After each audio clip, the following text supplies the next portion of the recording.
I'm 84 years old, and there is one sentence I have been living with for 15 years. Not because it was beautiful, not because it was poetic, not because it sounded like something people put in books or engrave on little stones after someone dies. No, I remember it because it was simple, too simple, and that is what made it cut so deep. My husband's last words did not sound dramatic. They sounded almost ordinary, but what they opened inside me was not ordinary at all. They opened 46 years of silence, 46 years of staying, 46 years of calling a marriage good because I did not know what else to call it. And if you are younger than me, you may still believe you have plenty of time to understand the person lying beside you. If you are my age, then you already know something most people learn too late. Time does not warn you before it closes. My name is Margaret, and I still have Richard's chair in my living room. It has been 15 years since he died, and I still have not moved it. Not because I sit in it, not because I think his spirit is there, just because some part of me still cannot bear to see that corner of the room become ordinary. That chair reminds me that a whole life can be shared by two people and still remain partly locked. Richard died at 75. Cancer, pancreatic cancer. The doctor said maybe 6 months. We got 4 months to say the things we had never said in 46 years of marriage. And do you know what is strange? We still did not say most of them. That is the part people do not understand about long marriages like ours. They think time creates closeness on its own. It does not. Time creates habit, routine, dependence, shared history, shared bills, shared furniture, shared children. But those things are not the same as true intimacy. Sometimes they hide the absence of it. Richard and I were never the kind of couple who sat up late talking about our feelings. We were not passionate. We were not dramatic. We were not one of those couples people envied from across a room. We were quiet, reliable, decent. We stayed married. We raised children. We paid bills. We showed up. From the outside, that looks like success. For a very long time, I thought it was. In the last week of his life, Richard was in hospice. I sat beside his bed, trying to think of something to say that was not dying. That was the whole atmosphere in that room, trying not to name the thing we were both staring at. He opened his eyes and looked at me. Really looked at me, not the little half glance of long marriage. Not the familiar look that says, "Yes, I know you are here." No, a real look, clear, heavy, present. And he asked me one question, a question about us, about whether the life we had built together had been enough, not impressive enough, not successful enough, not respectable enough. And I wanted to tell him yes. I wanted to say we had done better than all right. I wanted to say I had been happy. I wanted to say I would not have changed anything. But what came out of my mouth was not that.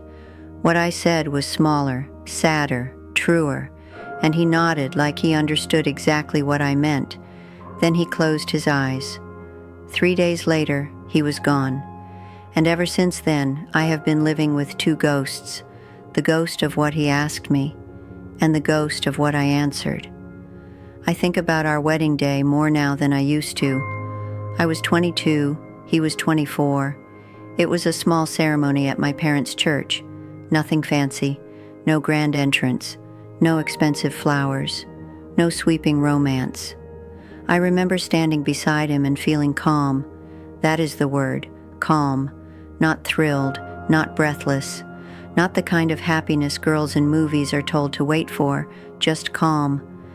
And at the time, calm felt safe, respectable, wise.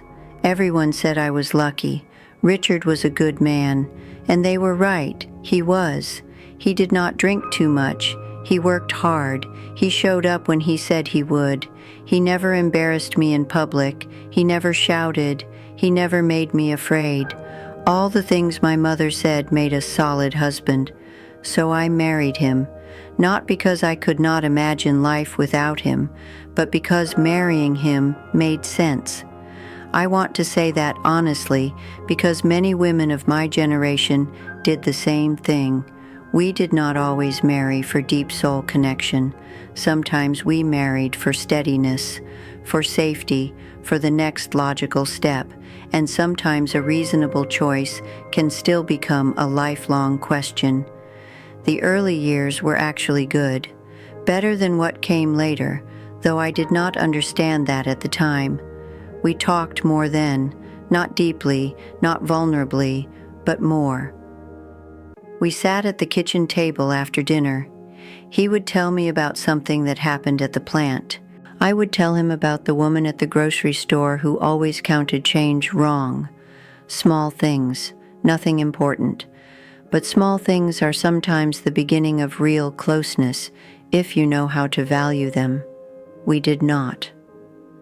I remember he used to reach for my hand when we walked, not in some big romantic way, just automatically, like it belonged there. And I took that for granted. I thought that was what married people did. I thought ordinary tenderness would always be there because it was there at the beginning. But what happened next is what happens to many marriages. Life came in, children came in, exhaustion came in, responsibility came in. And slowly, quietly, the little human parts got crowded out. We had 5 children in 12 years. 5. By the time I had figured out one season of motherhood, another one had already started. There was always laundry, always dishes, always money to stretch, always a fever, always homework, always some little emergency that felt urgent because it was happening inside your own walls. Richard worked longer hours, more overtime. He said it was for the family, and I believed him because I think it was true. But that is another painful thing I learned too late. Something can be true and still cost too much. He provided. I managed the house. He fixed things. I remembered everything else. We were efficient, useful, responsible, and little by little, we became roles more than people. I was the wife, the mother, the organizer, the emotional weather manager of the house. He was the husband, the provider, the fixer, the one who paid the bills and took care of what broke. And because we were both busy being necessary, neither of us noticed what had quietly left the room. Hand-holding stopped. Kitchen table talks stopped. Conversations became logistics. Can you pick up milk? The car needs service. Your mother called. Don't forget the permission slip. It did not feel tragic while it was happening. That is why it is so dangerous. Distance in marriage does not always arrive like a storm. Sometimes it arrives like dust, a little at a time. So slowly you hardly see it settling until one day everything familiar is covered in it. I remember my 50th birthday. Richard came home with flowers from the grocery store. The kind men pick up near the register when they realize they should not come home empty-handed. I thanked him, put them in water, made dinner. And later that night, lying beside him in the dark, I remember thinking something I felt guilty for thinking. Is this it? Is this what the rest of my life looks like? And I hated myself for the question. Because Richard was a good man. Good men are supposed to be enough. That is what women like me were taught. Do not ask for too much. Do not be dramatic. Do not be selfish. Be grateful he is decent. Be grateful he comes home. Be grateful he is not cruel. So I swallowed the question. And that is how many women disappear inside their own marriages. Not through abuse, through gratitude used like a gag. I told myself fine was enough. I told myself passion was for younger people. I told myself deep connection was a luxury, not something ordinary wives should expect after children and bills and tired years, so I accepted it. That word matters. Accepted. I did not choose joy. I accepted adequacy. I did not choose intimacy. I accepted function. And the years passed. That is what years do best when you stop questioning them. They pass very quickly. The children grew up, moved out. The house got quieter. Richard retired. I retired. And suddenly we had all the time in the world and no habit of using it to know each other. That was one of the saddest surprises of my later life. When the busyness left, I thought maybe closeness would return. It did not. Without the children, without jobs, without schedules, what remained was two people who had spent decades living beside each other more than with each other. He watched television in the living room. I read in the bedroom. We ate dinner together because that is what we had always done. But the conversations had not grown. They had shrunk. Weather, doctor appointments, the furnace, the neighbors. Nothing false, nothing cruel, just nothing alive. I remember thinking, maybe this is simply what marriage becomes. Maybe everyone ends up like this. Two decent people living parallel lives in the same house. Then he got sick, and suddenly all the structures we had hidden inside began to collapse. The diagnosis came on a Tuesday. Stage 4 pancreatic cancer, maybe 6 months. We got 4. And something very strange happened inside those 4 months. The roles started falling away. He could no longer be the provider. He could no longer fix things. He could no longer hide inside work. And I could no longer hide inside routine and competence and keeping the house just so. There we were, two old people, stripped down by reality, no more pretending that keeping life running was the same thing as sharing life deeply. And then, at last, we started talking. Not dramatically, not in long speeches, but honestly, more honestly than ever before. He told me he had always wanted to learn guitar. I laughed at first, not because it was funny, but because I had never once imagined him wanting something that had no practical use. A guitar. Richard, the man of schedules and work boots and neat bills and quiet habits. He wanted to learn guitar. I had not known that. He told me he thought it was impractical, childish maybe, so he never said it. And I told him I used to write poetry in my 20s, that I threw it away because I thought it was silly. Imagine that. 46 years of marriage, and only near death did we begin telling each other who we had once been before usefulness took over. We talked about our children too. Which ones worried us? Which ones would be all right?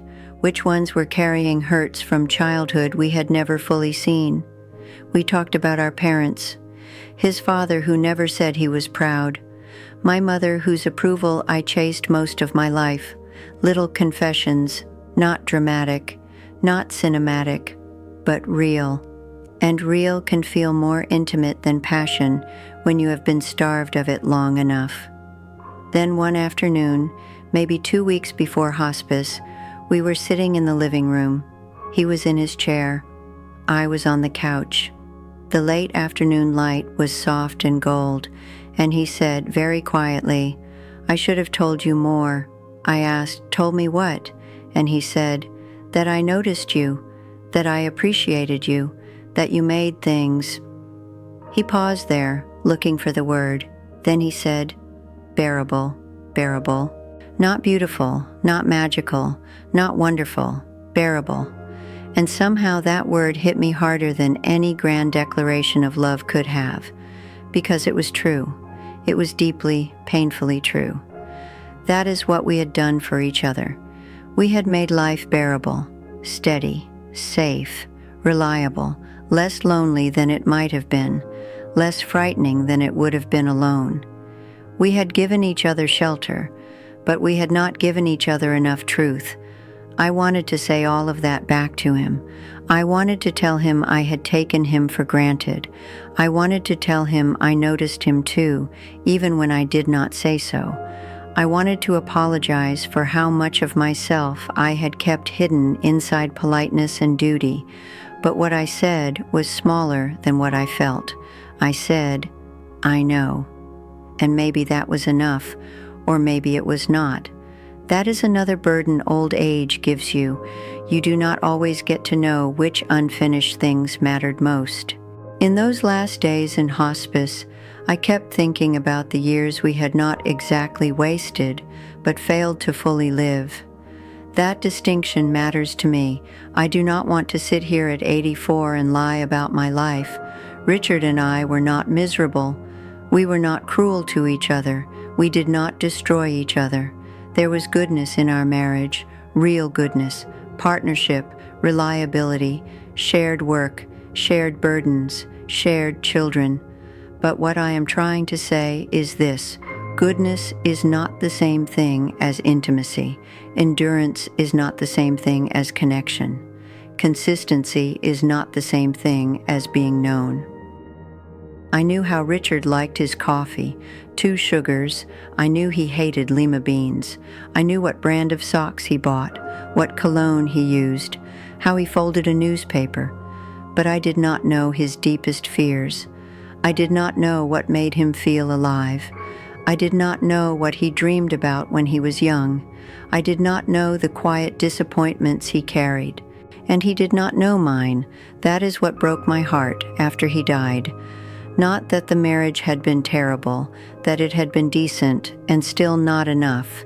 People told me I was lucky to have had 46 years with a good man. And in one way, I was lucky. I know that. Many women my age had far harsher marriages than mine, but I also spent 46 years mistaking the absence of disaster for the presence of real love. That is a mistake many people make. If someone does not hurt you, you assume you must be happy. If someone provides, you assume you must be fulfilled. If you stay married a long time, people assume it must have been deep. But length is not proof of depth. Sometimes it is only proof that 2 people knew how to endure. After he died, the house felt different, in a way I still cannot fully explain. Not only emptier, more revealing. Like the silence itself was asking me questions. I would sit in the living room and look around and think of all the thousands of ordinary moments we had shared, mornings, dinners, bedtimes, car rides, retirement afternoons, thousands of chances to know one another more deeply, and I missed most of them because I was too busy being a good wife to be a full person. That sentence still hurts me. A good wife, not a real person. Good wives of my generation were often taught to be agreeable, practical, steady, uncomplaining, to keep things smooth, to keep things running, to want less, to thank life for not being worse. And when you live that way long enough, you stop even knowing what questions to ask. I wish I had asked him, when we were 30, what he was afraid of. I wish I had told him when I was 40 that I was lonely sometimes. I wish I had asked him when we were 50 if he was happy. I wish I had let him see me when I was disappointed instead of always translating disappointment into politeness. I even wish we had fought more. Not cruelly, honestly. At least fighting means something in you refuses distance. We did not refuse distance. We adjusted to it. That was our tragedy. We adjusted beautifully. We functioned so well that nobody, not even us, had to examine what was missing. That is why his last words mattered so much, because in the end, when everything else fell away, he was not asking about success, not asking if we had built something respectable, not asking if we had done what the world expected. He was asking if what we had shared had truly been enough. And my answer, "We stayed," has haunted me ever since, because staying was true. We did stay. We endured. We remained faithful. We did not abandon each other. We kept the vows in the plainest possible sense, but staying is only the beginning of love, not the whole of it. That is what I know now.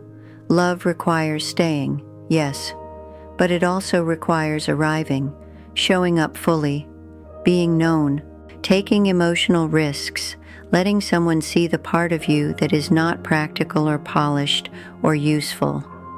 And neither Richard nor I knew how to do that, or maybe we knew once and forgot.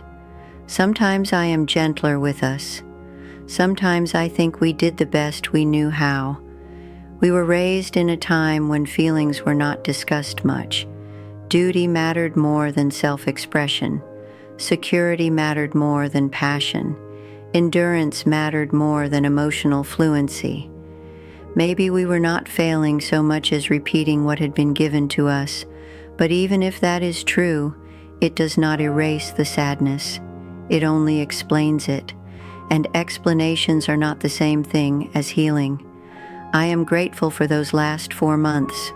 Truly, I am grateful we found our way, at the end, into a little more honesty, a little more realness, a little more courage. I am grateful I got to sit beside him while he died, to hold his hand one last time, to hear his voice while there was still time, to know, at least in those final days, that something deeper had finally tried to rise between us. But I also carry the knowledge that it came too late to change the shape of our life.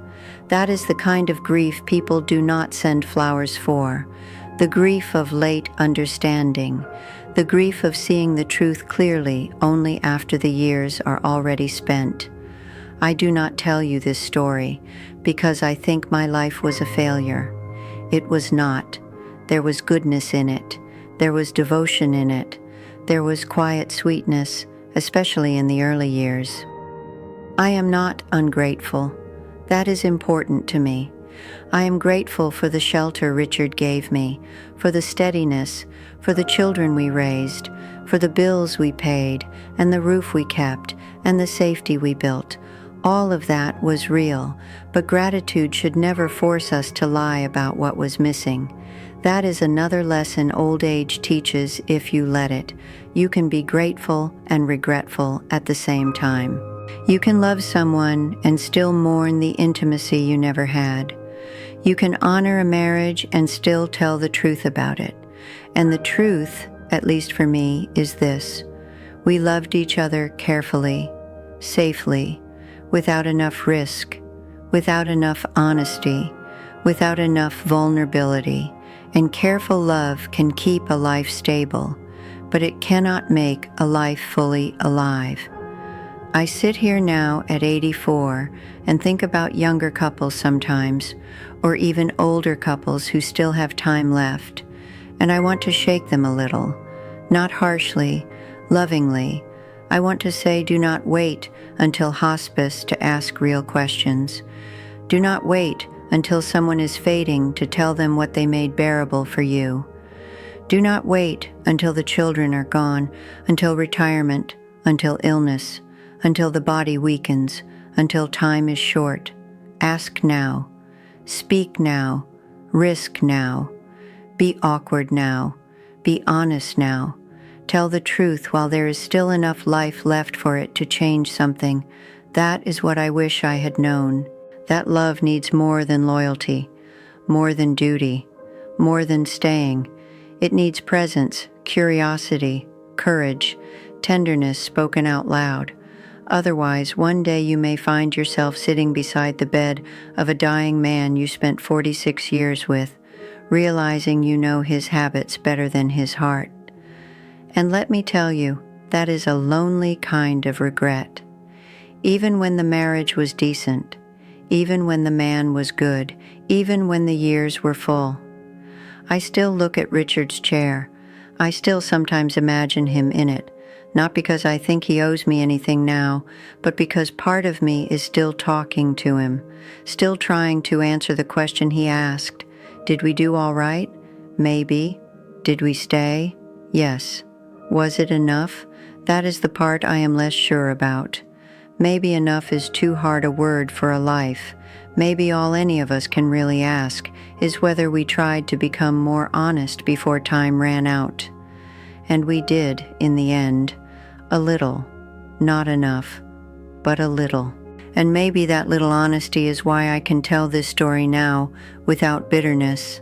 Sadness, yes. Regret, yes. But not bitterness. Because Richard was not my enemy. He was my companion, my partner in endurance, my witness, and also the person I failed to fully meet while I still could. That is hard to say, but it is true, and at 84, truth matters more to me than comfort. So if you are listening to me and you still have someone beside you, do not waste too many years calling silence peace. Do not confuse habit with closeness. Do not call a marriage successful just because it lasted. Ask yourself harder questions. Ask them while there is time for the answers to matter. Because in the end, you may not remember the polished floors or the paid mortgage or the fact that nobody ever cheated. You may remember a chair, a room, a question, and the terrible tenderness of realizing too late what you never learned how to give. Thank you for sitting with me. Thank you for listening to an old woman try to understand a life that is already mostly behind her. I am still grateful. I am still regretful, and somehow, both of those things are true at once. Take care of yourself, and if there is someone you love, do not just stay. Arrive.